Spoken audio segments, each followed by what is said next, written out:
These days, destination weddings are not a one-day affair, as we all know. It's a minimum now of two, and mostly 3 to 4 days that a destination wedding lasts for. So you have to make sure that your venue, can really and truly handle multiple events, and also are they willing to have some of those events off property? How many guests will a venue accommodate? Numbers of guests from their guest list. And what are the added requirements, amenities like a hotel or a blank canvas, private areas? What about the catering, the food preparation necessities? All of these things have to be thought about. Does it fit the budget again? Will the venue fit within the allocated budget amount? Are there additional charges or fees? Are there commissions that are going to be payable? What about Plan B location with inclement weather?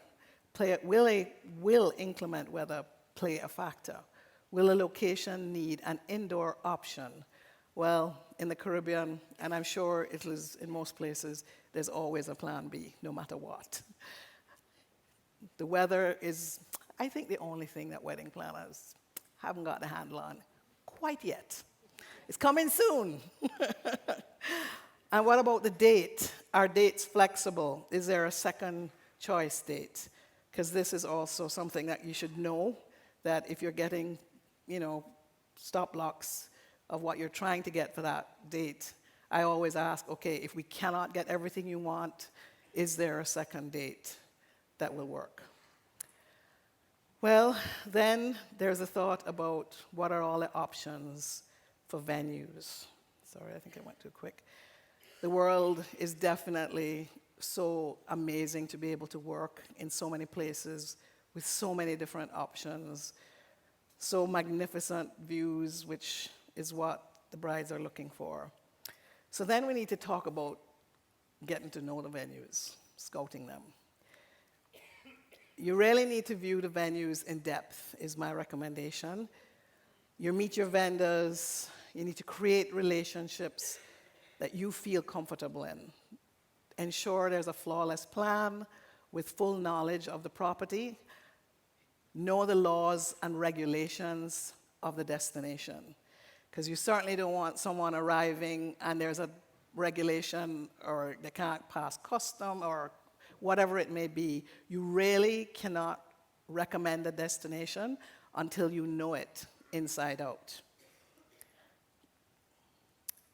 Another thing I've just put here, scouting of structured venues, which I'm thinking about, hotels, private villas, that sort of thing. What's the ease of access? Getting to the venue, restroom locations. Are there enough for the number of guests that you're going to have? What's the wheelchair accessibility? Are they going to allow you? And I say that slowly and quietly because, as many of us may know, sometimes you're not allowed to use outside suppliers in certain hotels and venues. You need to check all of that out before you think, oh yeah, everything is fine. I'll bring in my own vendors. I know who I want, and everything is all set. But the fact of the matter is, yeah, not quite. In certain cases, so get the facts. Scout it well. Are there Plan B locations? What's the venue aesthetics? Does it go with the whole feel and look of what your bride and groom are looking for?